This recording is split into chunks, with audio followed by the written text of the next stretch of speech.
Hello and welcome to the Pots and Trowels podcast with me, Martin, Sean and Jill. Hi. And I'd also like to thank Plant Grow, who are one of our supporters. They're based in Norfolk and they make a range of mulches, fertilisers and peat-free compost, all made from plant material. And you can find out more about Plant Grow on our show notes, including a discount code. Yeah, go and check that out. And if you can hear the saw in the background, Jill's kitchen's so close to being finished now. But anyway, on to today's episode. We have got some controversy, I don't know how you say it, about scarification, and hopefully Martin's going to clarify the scarification controversy. And also we've got a question or two coming up later in the show as well.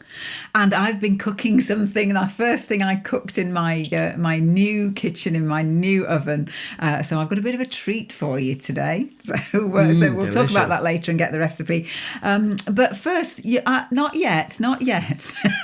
Worth a try.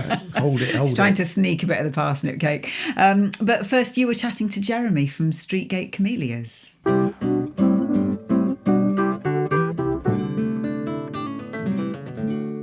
So Jeremy, how did you get into horticulture in the first place? Well, my uncle used to run originally when I was a lot younger, probably the only nursery in Torquay. And later on, he kind of moved into wholesale, and then I went to work for him for the summer after school, and then kind of came back to it because I didn't really find anything else that I really wanted to do. And then worked for him for a few years, started doing college work, training up, and then started moving around. I went to ICI, grew weeds for a living. Oh, really? Yeah, which is incredible. Because the thing is, they need something to spray to make sure that the chemical is going to kill the weed. So it was all for trials for developing absolutely. weed killers. So what we would have to do is we would grow something like wheat or barley, and then we would grow the weeds that were normally associated with that, and they had to be a particular stage, a leaf, and then we would give them to somebody else. So I've actually sat there pricking out weeds into pots, and also I've sat there cutting up couch grass, all the little roots, cutting them up in the centimetre bits and putting them in pots, and so it was a bit of a mad time. Yeah, absolutely, yes. Yeah. But then I went back to college full time, studied a bit more, and then I moved into wholesale for a little while. Didn't really particularly like it that much, and then started gardening with the University of Cambridge.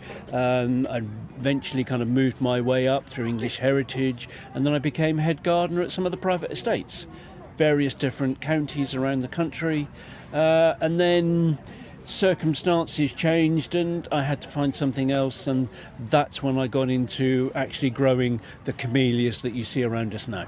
And I suppose if you were a head gardener on an estate, then most big estates will have camellias somewhere growing in the gardens or the woodland, so you'd have got quite a good knowledge already by then. I did, but I only really grew them in pots because the couple of the gardens I was in were more on alkaline soils, so it was slightly different, and we didn't really have many in the ground. So it was quite a steep learning curve, but because I've been growing plants for 30, I suppose when I took on the nursery 25 years, that I knew about plants and I'd been growing them all my life almost.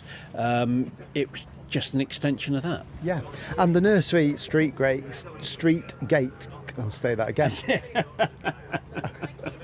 And the nursery Stretegate Camellias is obviously all about camellias. That's your specialism. Down in Devon, which is an ideal climate, I suppose, for camellias, isn't it? Absolutely. It really is a fantastic environment for them. And I am so lucky. I probably have one of the best views of any nursery in the country because my nursery overlooks Slapton Sands.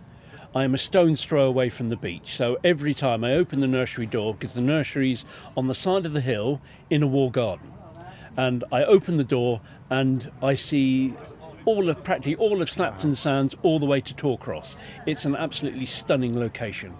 The downside is that because of the location, I can't really open it to the public.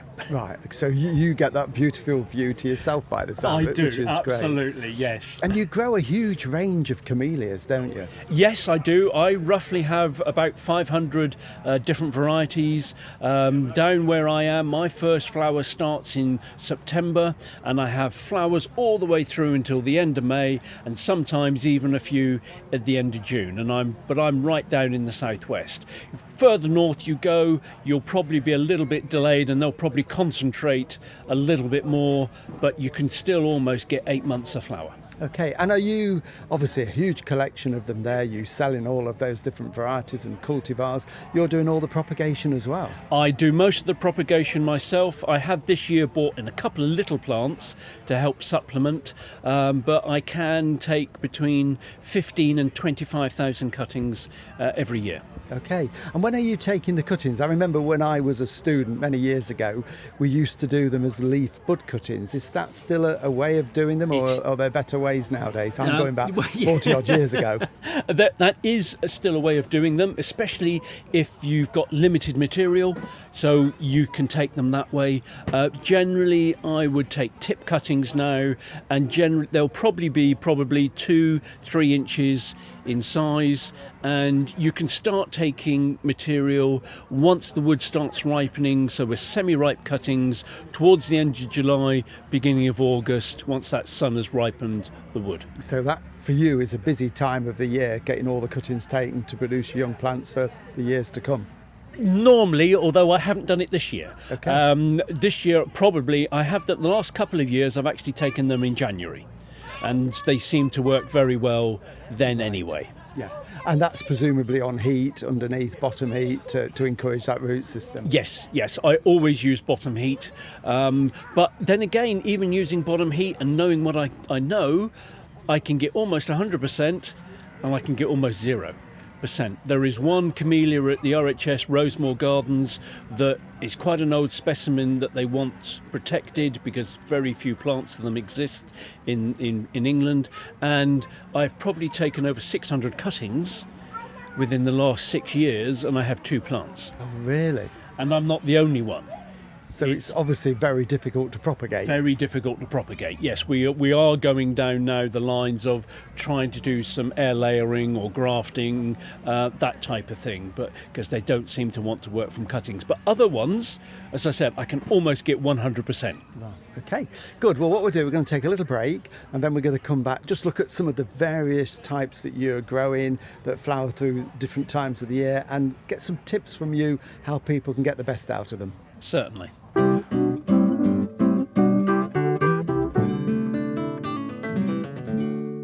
Okay, we're going to have a talk about that cake in a minute or two. But first, I just want to pick up on something that you were chatting about with Jeremy.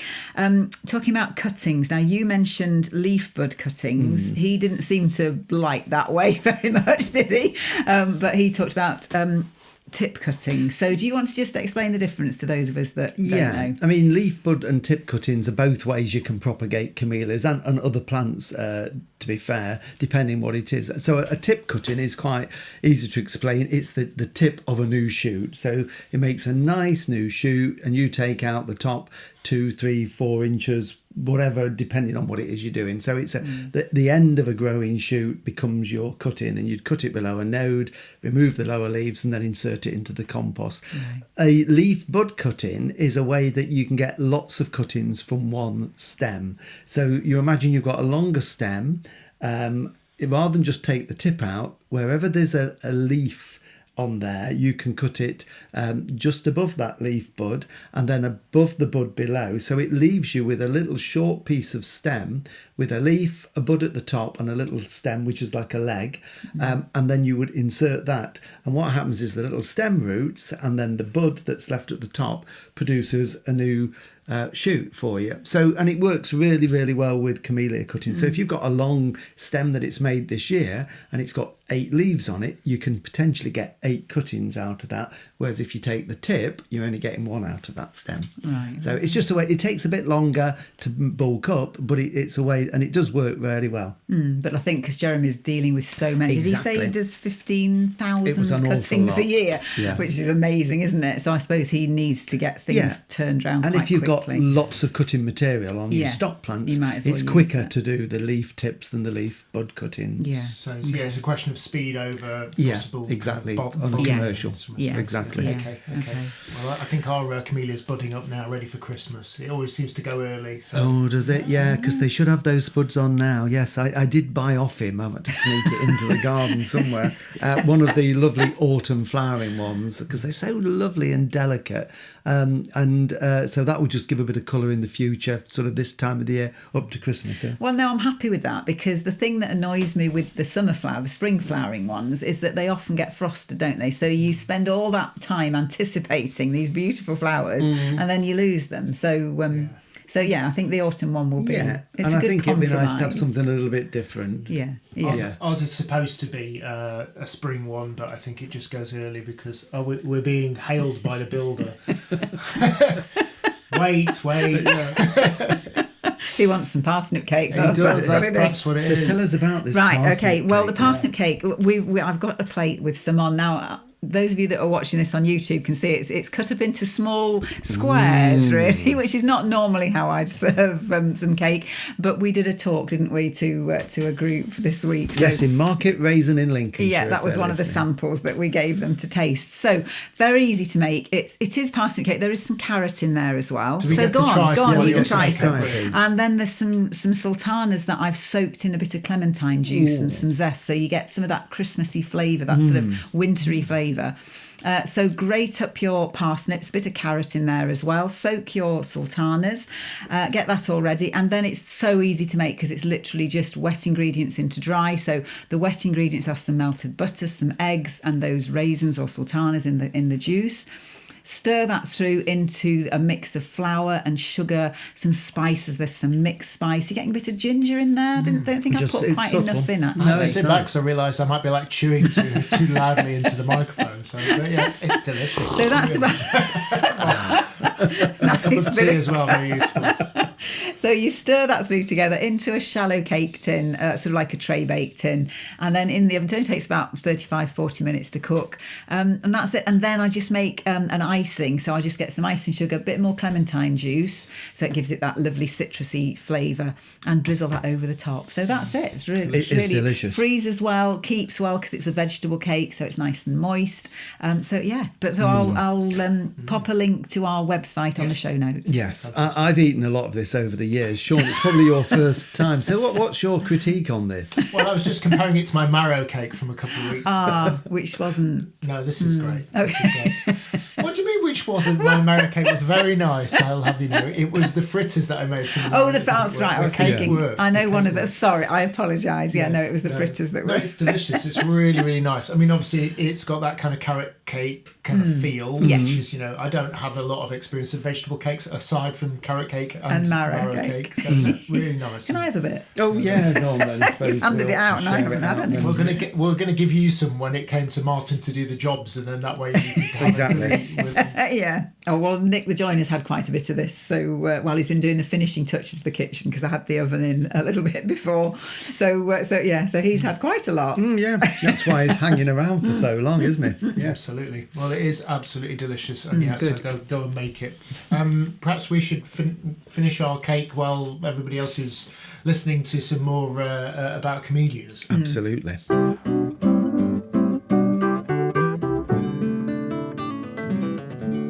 So here we are now, it's late autumn, and I think most people would think traditionally, camellias are going to be flowering in the spring, but on your stand here, you've got some in flower now. So is that normal? It is perfectly normal. We, in the camellia world, we call them autumn flowering varieties. So they tend to be the Sasanquas, Hymala, Solifera hybrids, and they tend to have a smaller leaf than most of the Japonicas. but they relish full sun as well. Normally we associate camellias as being semi-shade woodland plants, but these are the total opposite.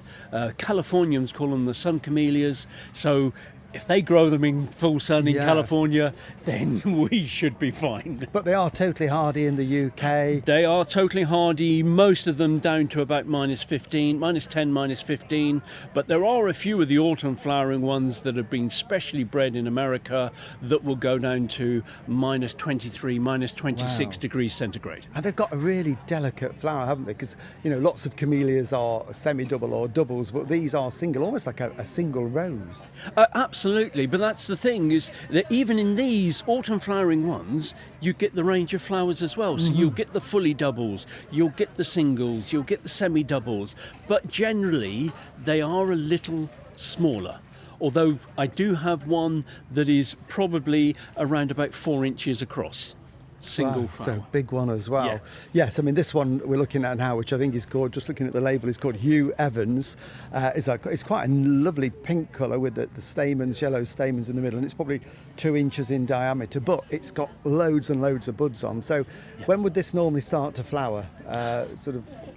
Okay.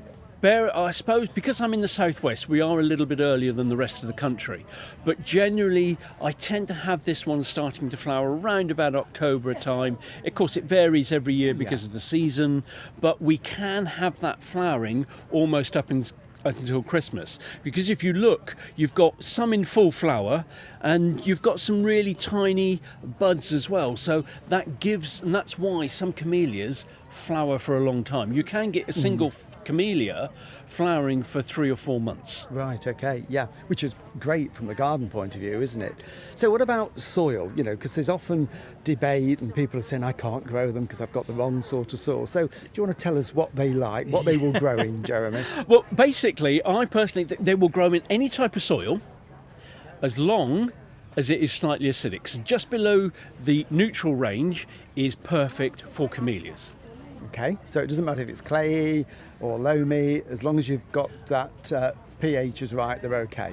Yep, that is perfectly fine, because I have quite a few customers that say they're on solid clay and they buy a new one every year, and they grow in lots of different areas of the country, so we are fine with that. Okay, and what about shade, sun? Because you've said, you know, these are fine in the sun, but do some of them need shade? Because you often see them in the big old gardens in a woodland, and I think people think of them as a woodland plant. We do think of them as a woodland plant, but I think the thing is the further north we go, I think the more sunshine they can handle.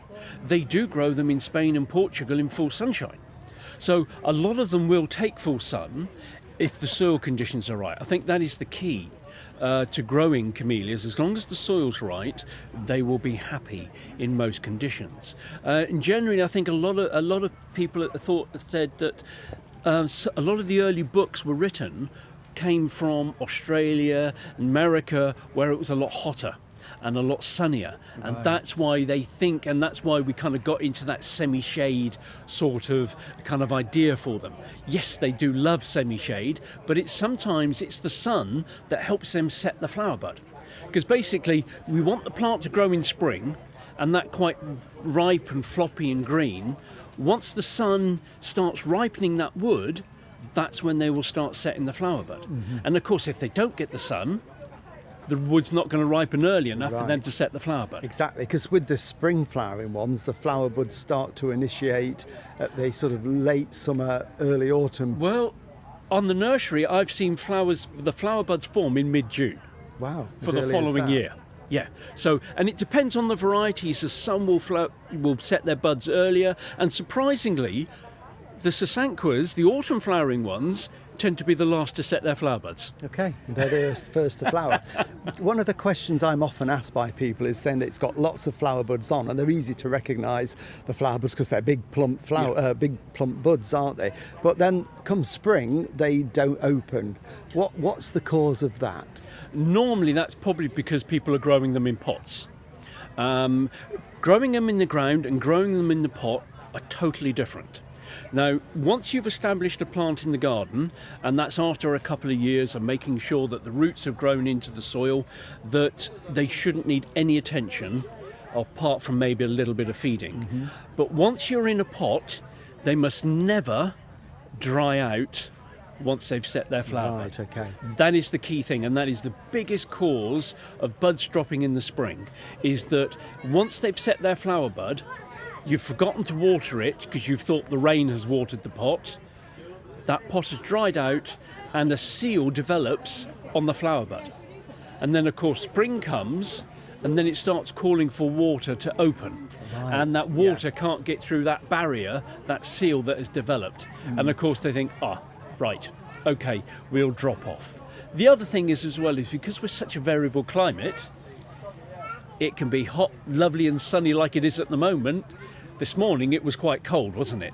Yes, and especially in the spring, we can get freezing hot, and that confuses the plant, and they kind of then think, I'm not going to bother this year, and that's when they'll drop off. And what about feeding? Do they need regular feeding? Presumably in a pot they will. In a pot, definitely they will. As long as you water and feed. I have plants that are over 2 metres tall that have only ever been in a pot, and they're as green as healthy as the ones you see in front of you now.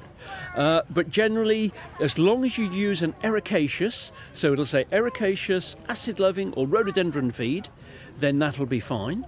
And generally we feed between March and August, but don't just use iron sequestration or Epsom salts, because they're a tonic.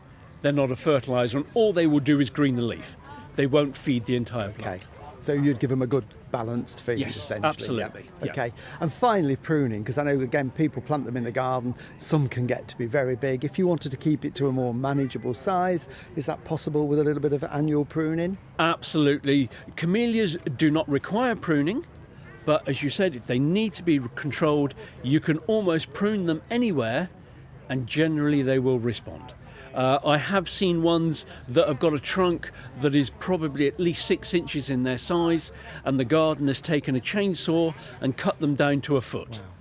And they have regrown.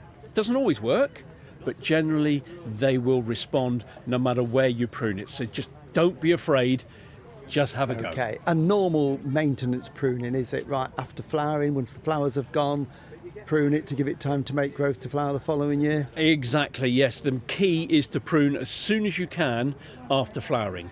Ideally, you want to prune a little bit earlier so that you get that growth, but quite often they're still in full flower. Yeah. So prune in spring unless they're still flowering, and then flower, and then prune after flowering. Yeah, brilliant. And we ought to just mention, some great tips there. They're not that difficult to grow, are they? No. Just with a little bit of feeding and things, you can get marvellous results. We ought to just mention as well as being a grower of all these fantastic camellias, you exhibit at lots of flower shows, including the RHS Chelsea flower show. I do. I was the first year this year was at Chelsea, which I actually won a gold for, which I was quite emotional about.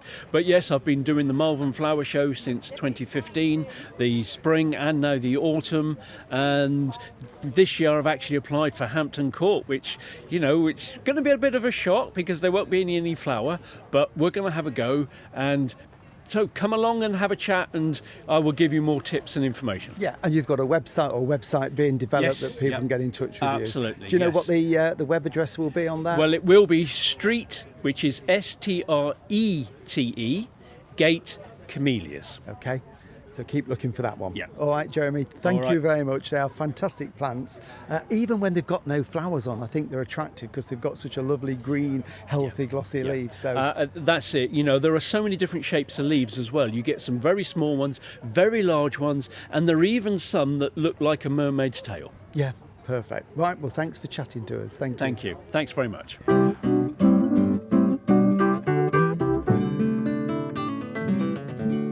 Well, coming up very shortly, we're going to have that scarification clarification.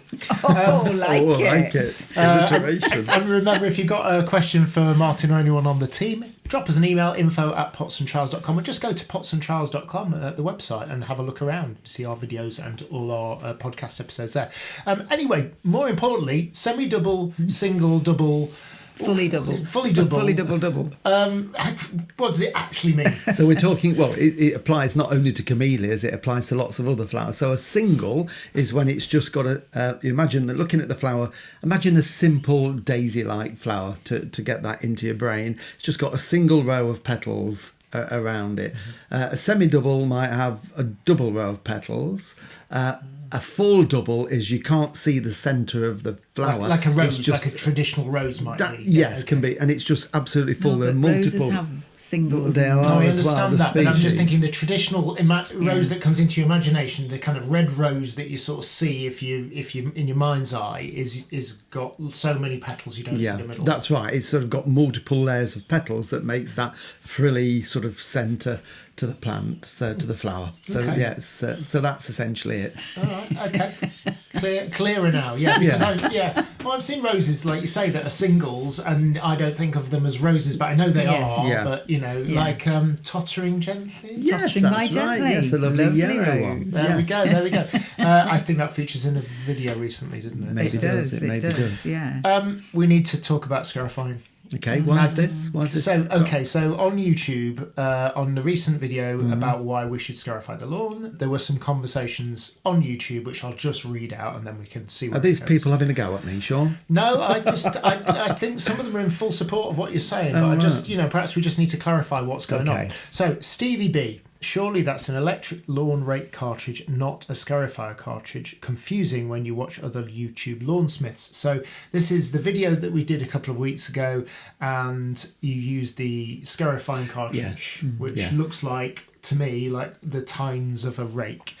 Somebody else has said, raking, not scarifying. Scarify is cutting into the soil with solid metal. If people don't watch the video, they won't understand. So maybe we just need to define scarification.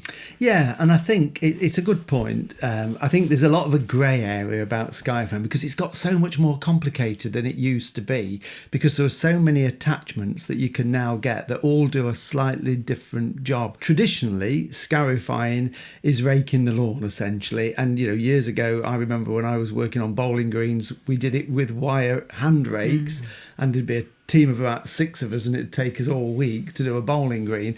And what you're doing is essentially you are raking out the dead material or dead grass, any moss that's built up, what we call thatch. It's that dead layer that builds up in the bottom of the lawn, and if you've not done it for a few years, that will get to be quite thick. So it was traditionally always done with a wire rake, and now because we get electric scarifiers and we were using the Fortis, the petrol one, they have these cartridges that replace the cylinder, and theirs is essentially wire tines that spin round and rake it out. So it's like doing it with a hand rake, but it's going 100 times faster and makes life easier. But it's to get rid of all that dead material in there. So that will then encourage strong grass from the base. It does a little bit what we call surface aeration, because you're getting air movement between the grass, which encourages healthier growth.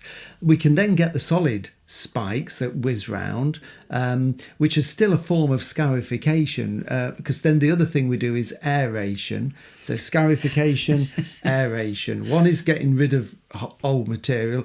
Aeration is actually getting air down to the roots. Right, but you can also get now, and I think in that series with Fortis, there's one called a dethatcher. Right, okay. And that is like a metal blade that spins I've seen that. It round. sort of hooks It hooks it out, and that yeah. if your lawn is really thick and congested, then you can use that. It's a bit more meaty. It'll pull out heavier stuff, but again, you wouldn't go into the ground too deep, because then you'd be rotivating it, which is not what you want. You might just, I always say, just touch the surface of the soil so you can just see those lines. From one of my idiot questions, which are kind of patented idiot question, but scarifying presumably comes from scarifying, like you're scratching or scarring. Exactly. The surface That's of the right. lawn, Yeah, isn't it? yeah. Now, I mean, if you going in deep, as I say, you're almost rotivating it, and you can make a mess. And this thatch is in the grass layer, not in the roots, of course.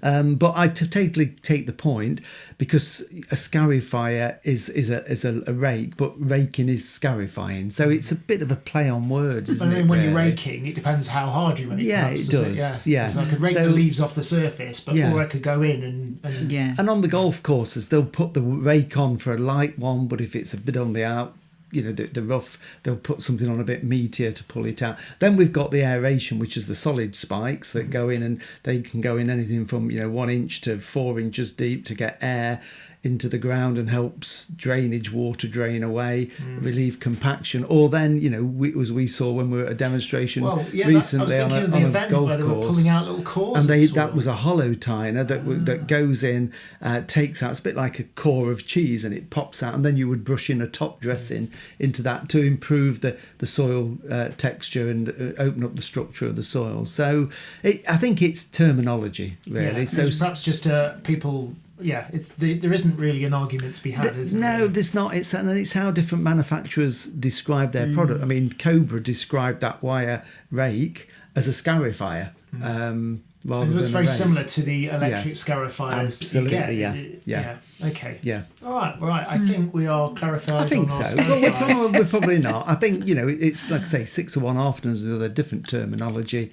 But the point is what you're trying to achieve, isn't it? Yes. It doesn't kind of matter what you call it in some respects. If you're trying to get the thatch out of it and aerate, it gets some air into it. Exactly. And what we've got to remember is what we're using in our gardens, the equipment is slightly different to what they're using on bowling greens and golf courses. They've got much more sophisticated equipment than we're using as well. So that's sometimes where a bit of the confusion kicks in as well. Because you might be talking about professional equipment or domestic exactly. equipment. Okay. And also in other countries, I guess, they have different terminology for things, don't they? So I know a lot of our listeners and viewers are in America, so they maybe have different terms for the same. We had this with was it potting soil and compost? Yes, that's right. So join in the debate and drop us a comment. Exactly. All conversation is good. What do you think? Yeah, absolutely. And speaking of which, if you want to get in touch, drop us an email, info@pots&trowels.com. And also, you can leave comments and all of the links to all the good stuff, the videos, all the podcast episodes on our website, pots&trowels.com.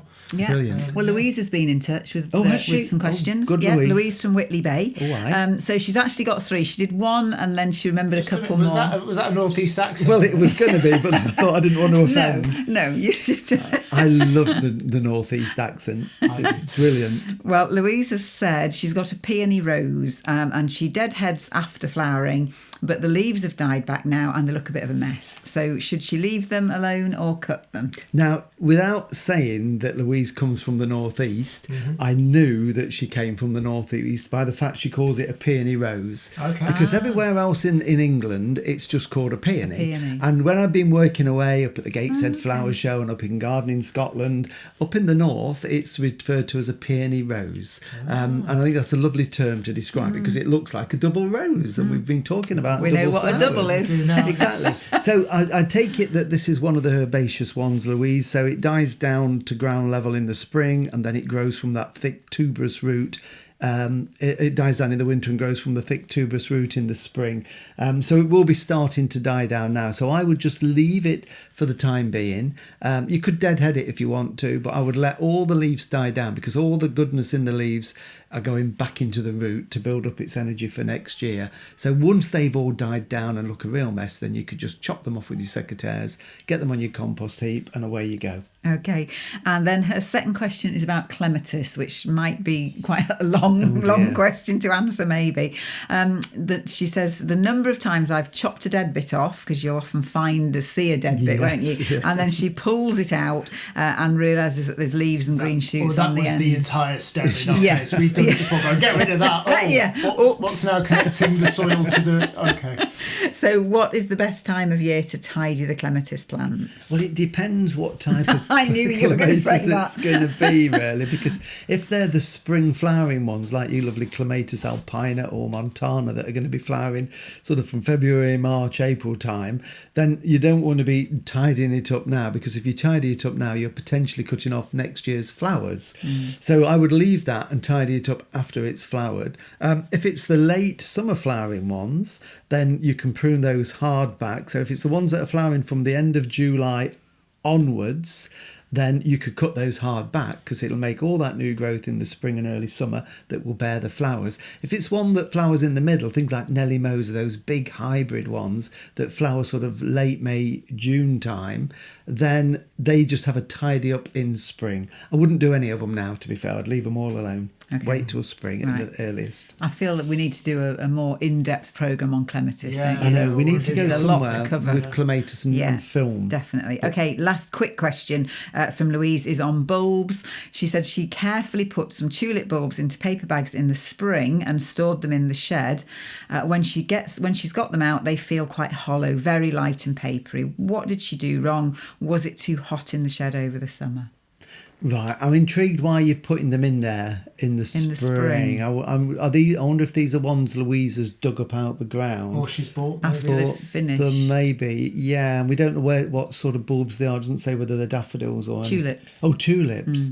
Right. So it might be after they've finished flowering. Yeah, I think they've just been too hot and they looks like they've completely Shed can get very warm, dehydrated. can't it? Yeah. Yeah, I think they've just completely dehydrated. Yeah, I think that's Okay. it. Is that game over? So you can't use I think them. so. Yes. I mean, obviously we're coming up now to tulip planting time, and if you are one of those people that lift them after flowering in June, then you've got to keep them somewhere cool. And then plant them earlier. But I think they've just completely dehydrated. Okay, so time to treat yourself to some new ones, Louise. It is. Yeah. Good. Have you got some garlic? I've got some very quick jobs because time's flying on and I need to get a bit of scarifying done. So this is checking something also in store. Apples in the store. We've got quite a lot in the store. You need to check them on a regular basis because they soon rot at this time of the year. So just check them. Any that's starting to rot, take them in the kitchen. Jill will make an apple pie for you. We're also going to be planting garlic my new kitchen. in your new kitchen. But next week we want a cake. Next week there'll be a cake. Hopefully. What, another one? Yeah. Is that going to be the weekly deal? Plant garlic. We're coming up to garlic planting time. You can start planting garlic as early October and go right through till Christmas, really.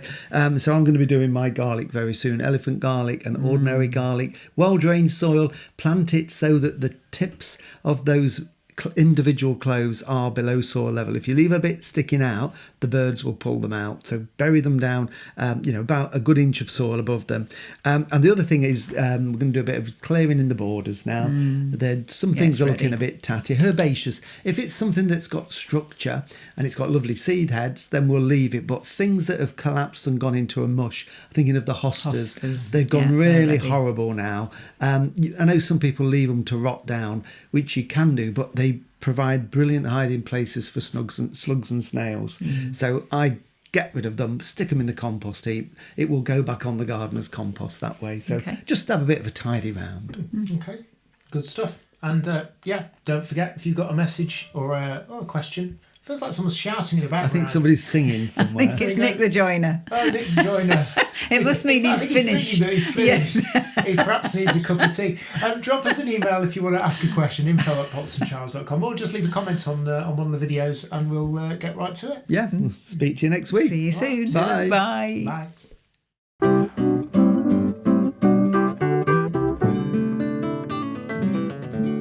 Watch the videos on YouTube or Facebook, follow us on Instagram, Twitter or X, and subscribe to the podcast and never miss a thing. For more information, go to potsandtrowels.com.